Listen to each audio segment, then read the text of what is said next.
5. Bujang Senang, Sarawak.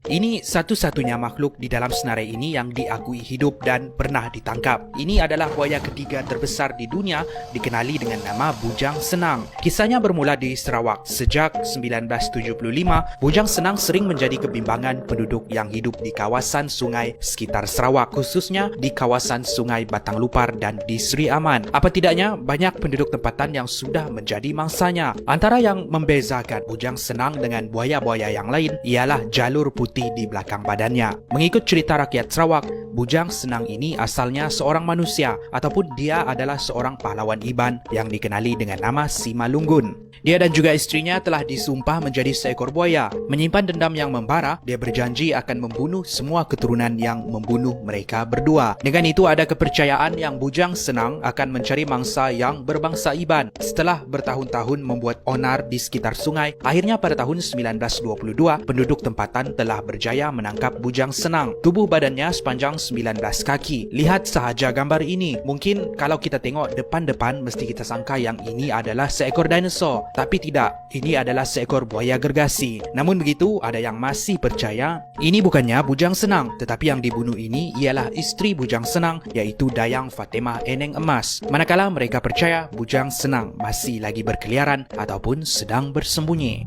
4. Sang Kelambai, Perak. Dari Sarawak kita pergi ke Perak. Ini pula adalah makhluk yang dikenali sebagai Sang Kelambai ataupun Groot versi Malaysia. Banyak versi tentang apa sebenarnya makhluk ini. Ada yang percaya ini adalah seorang manusia, ada yang percaya ini adalah seekor gergasi, dan ada juga yang percaya ini adalah para dewi ataupun pari-pari yang datang ke bumi. Dan Sang Kelambai ini kononnya hidup di sebuah kampung yang terletak di Lenggong, Perak. Ada juga yang menceritakan Sang Kelambai ini berasal dari negeri Pahang. Mengikut kisah legenda, Sang Kelambai ini mempunyai kuasa sakti untuk menyumpah orang menjadi batu dan dia tidak sukakan bunyi yang bising. Diceritakan berlaku di Pekan Kampung Gajah, Teluk Intan, Perak. Ada satu ketika di kampung tersebut ada sekumpulan gajah yang berbuat bising. Kelambai yang tidak suka dengan bunyi yang bising kemudian telah menukarkan gajah-gajah tersebut menjadi batu. Kononnya disebabkan batu berbentuk gajah inilah kampung tersebut mendapat namanya. Ada juga yang percaya kalau terserempak ataupun bertembung dengan Kelambai ini, mereka tidak boleh menegur dia sebab sesiapa yang menegur dia akan disumpah menjadi batu. Kelambai diceritakan telah meninggal dunia sebab mabuk termakan buah perak. 3. Naga Tambuakar, Sabah. Makhluk ini pula adalah seekor naga raksasa dikenali sebagai Naga Tambuakar yang dipercayai wujud sekitar tahun 1903. Ketika Naga Tambuakar ini masih hidup dahulu, dia akan berlegar-legar di sekitar daerah Papar, Beaufort, Kuala Penyu dan di sekitar pantai barat Sabah. Nama Tambuakar diberikan oleh kaum dari bangsa Brunei. Menurut mereka, kulit naga ini berwarna hitam bersisik dengan leher yang panjang. Kakinya pula mempunyai sirip. Ada juga yang menyamakan naga ini menyerupai ular besar hitam yang sangat panjang. Untuk bangsa dusun pula, mereka memberikan gambaran makhluk ini seperti ikan belut gergasi yang besar. Dia mampu untuk bertukar-tukar bentuk mengikut peredaran massa. Walaupun ia berkeliaran di seluruh kawasan di Sabah, tapi ia akan tetap kembali ke rumahnya yang terletak di Tasik, daerah Ranau. Apa sahaja akan menjadi makanan baginya, sekecil-kecil arnab sehinggalah sebesar-besar gajah. Malah manusia pun tidak terlepas dari menjadi makanan kepada Naga Tambuakar ini.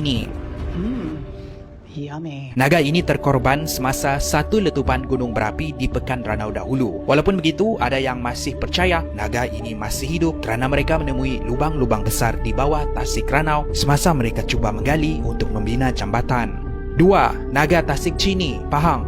Dari Sabah kita ke Pahang, bukan seekor tapi berekor-ekor. Naga-naga ini dikatakan tinggal di kawasan air Sungai Pahang sehinggalah di Sungai Chini. Mengikut cerita legenda pada tahun 1970 sehingga 1980-an dahulu, naga-naga ini kononnya adalah manusia yang disumpah. Naga jantan dikenali sebagai naga sisik emas dan betina pula dikenali sebagai naga sisik perak. Ada juga seekor naga yang sangat besar, lebih besar dari naga yang lain, dikenali dengan pelbagai nama termasuk Seri Gumum, Seri Pahang, Seri Pekan ataupun Seri Daik, di mana kepala naga ini sebesar kepala lembu ataupun lebih besar dari itu. Diceritakan oleh Muhammad Razali M. Baki, seorang pemandu pelancong di sekitar Tasik Chini, ketika dia membawa pelancong bersiar-siar di depan matanya, dia terlihat seekor ular sebesar tong drum. Sejak dari hari itu, dia berhenti menjadi pemandu pelancong dan kisahnya ini dikongsikan melalui temu bual di berita harian. Di sebuah kisah berasingan pula, kononnya seorang penyelam dari England menyelam masuk ke dalam tasik Chini, tidak sehingga dia menemui satu kawasan berpagar di dasar.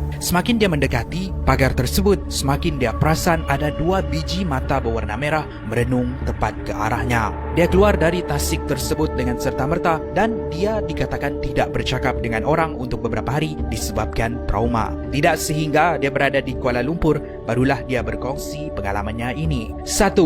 Ular gergasi Langkawi. Ini adalah sebuah kisah legenda yang pada asalnya pengalaman seorang pegawai British dikenali sebagai Shepherd Osborne. Kisahnya ini kemudian diceritakan di dalam sebuah buku yang bertajuk Malay Kingship in Kedah, Religion, Trade and Society. Diceritakan oleh penduduk tempatan kepadanya, ular tersebut hidup sekitar Perang Kedah tahun 1838 dan ia sering dilihat berkeliaran di Langkawi dahulu. Legenda menceritakan yang pada zaman dahulu sebelum kedatangan Islam, raja yang mahu menaiki takhta harus mengorbankan salah seorang puterinya yang masih dara kepada seekor ular gergasi yang bersarang di Langkawi. Sebagai ganti korban ini, ular tersebut kemudian akan menjaga perairan Kedah daripada serangan pihak musuh. Untuk bertahun-tahun lamanya, mereka mengamalkan upacara tersebut sehinggalah ajaran Islam sampai ke Kedah. Mereka memberhentikan upacara korban tersebut, tapi ini lebih membuatkan ular di Langkawi marah dan memakan penduduk sekitar. Penduduk di sekitar Kedah kemudian memanggil seorang alim ulama untuk menghalau ular tersebut. Namun malang sekali, alim ulama itu pun turut ditelan. Penduduk sekitar tergamam seketika sebab saat ini tiada siapa yang tahu bagaimana mengalahkan ular ini. Tidak beberapa lama kemudian, ular tersebut menggelupur kesakitan dan dia melarikan diri ke gunung berdekatan, tidak ditemui sehingga hari ini dan tidak mengganggu manusia lagi. Itulah kisah makhluk ular mitos gergasi di Langkawi. Benarkah wujud makhluk mitos ini? Bukan satu fakta, tetapi satu persoalan yang menarik. Kalau anda tanya kebanyakan orang, mesti ada yang cakap benda-benda ataupun kisah-kisah legenda ni mengarut. Tapi sebenarnya kalau difikirkan semula, mungkin apa yang diceritakan ini ada kesahihannya. Tapi mereka ini tidak semestinya seekor haiwan, tetapi mungkin menyerupai jin. Di dalam masyarakat kita, kita percaya jin itu ada dan bergantung dengan di mana mereka tinggal, rupa bentuk mereka berbeza-beza. Contohnya di Sabah, ada satu makhluk yang dikenali sebagai galap. Galap ini sejenis hantu air yang hidup di dalam air, akan menggoda mangsa, khususnya budak-budak untuk masuk ke dalam air. Dan ini adalah sebuah makhluk yang dipercayai di kalangan komuniti Bajaw.